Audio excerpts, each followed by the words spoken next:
How to use Face ID to install apps on iOS 26. So let's start the video. First of all, go to app library. Now here click on utilities folder. Now here click on settings app. Now in setting, scroll down, click on general. Now here click on software update. Make sure your software update is latest iOS 26. So if it latest, go back to home screen, refresh phone and click on settings app. Now in settings, scroll down, click on face ID and passcode, enter phone passcode.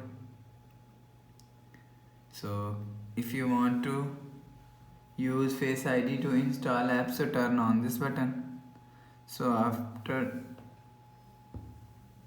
turn on this button, show your face, and after showing your face, this button is turned on. So after the process, go back to home screen, refresh phone. So that's how you can use Face ID to install apps in iOS 26.